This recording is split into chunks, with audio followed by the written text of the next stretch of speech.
Audio on demand from Vision Christian Media. Foundations. And so this name is saying there's not even a comparison. You know, in Greek culture, it's Zeus is the most powerful. Well, he's not. Not compared to our God, Elohim, the most powerful of all. Foundations. Understanding the Jewish foundations of our Christian faith. With Robbo Robinson and Mandy Warby.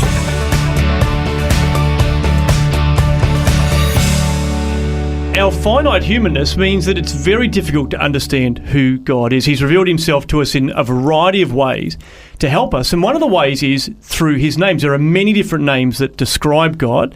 And he goes by various names to reveal certain characteristics and facets about himself. And we're going to be working through a bit of a series on the names of God. Today, we're going to learn about the name Elohim. Elohim, exactly. I've always been fascinated by his names because I can remember years and years and years ago thinking, why does he have to have so many names? Well, the reason is he's so complex that each, again, as you just said, each name reveals just something about him.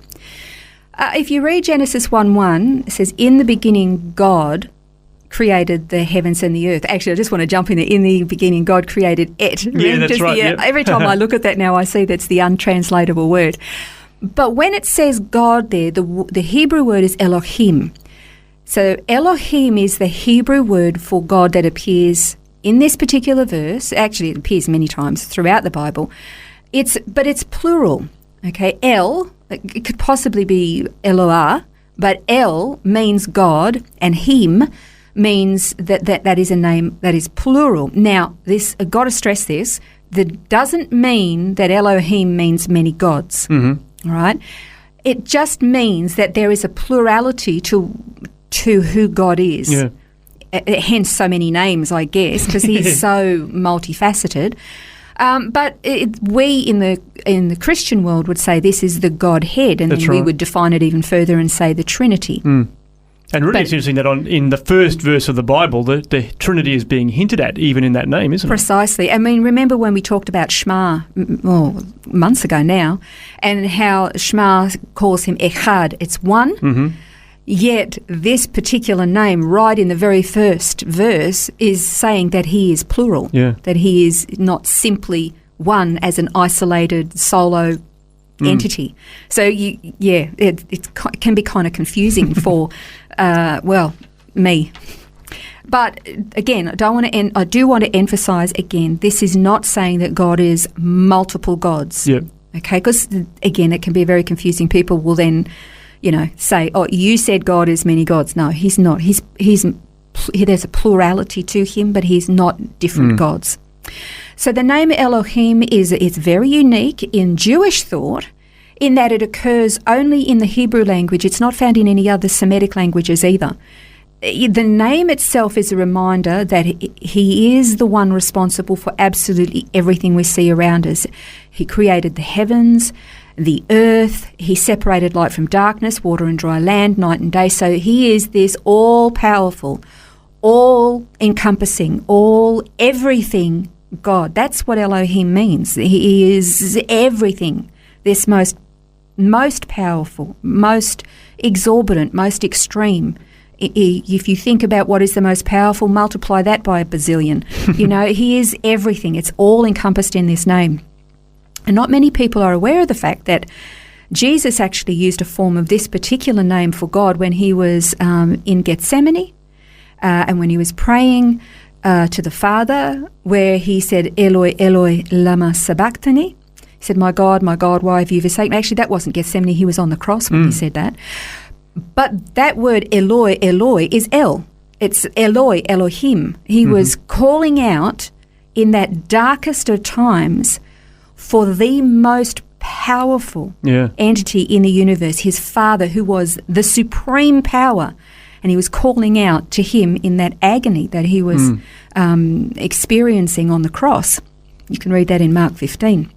But the really interesting thing about God, and there are a lot of very interesting things about God, but one in particular is that he has so many names. They all say something about who he is, so big and complex. Now, again, the name Elohim being plural, not singular, and not many gods either, but it's like, when we say he is the God of all gods, he is the King of all kings, he is the Lord of all lords. Yeah. We know there are no other gods, but if you look throughout history, there are many people who claim that there are gods. And so this name is saying there's not even a comparison. In Greek culture, it's Zeus is the most powerful. Well, nah, he's not. Yeah. Not compared to our God, Elohim, the most powerful of all. Well, I love when you see King of Kings and Lord of Lords. It's the capital K, King, Yes. of lowercase Kings. because he is that supreme ruler. Yes, yeah, he is. And one of I'm just digressing here as you said that. I kind of think back to the stories in the Old Covenant about like when the Philistines were confronted. They captured the ark. And then they'd walk into the temple of Dagon, and Dagon's on his face, and his hands are broken, his head's broken, That's right. and then the whole of the population are getting boils and hemorrhoids, and my first thought was, okay, they sent God away, but they wanted to go back to their own God who was impotent. When they could have embraced the one true God who was demonstrating so much power, I think of those things, and I think I don't get why people reject. Yeah, they see the power and then walk away from it anyway. It doesn't make sense to me. It doesn't make sense to me at all.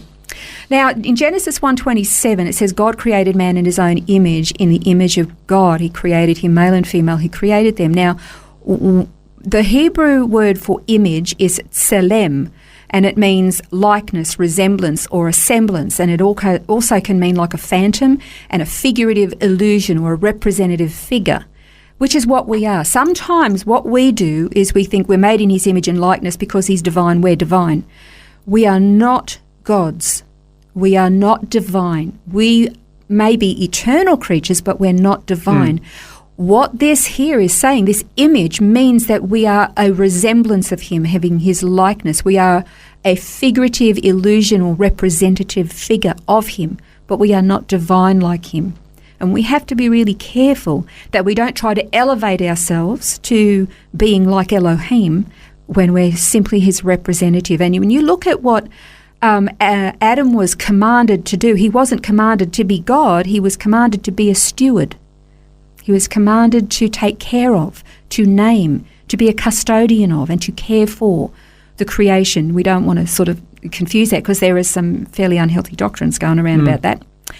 And the other thing too is that because God is so high and so lofty and powerful and almighty, the creator, and again, when you look at all the descriptions that describe God, it says that he can see us. So we think, oh, he's got eyes. And his arm is strong. So, oh, he's got arms. And he can hear us. Oh, he's got ears, and his heaven is his throne and the earth is his footstool. So we kind of think, oh, he's a physical person, but he's not.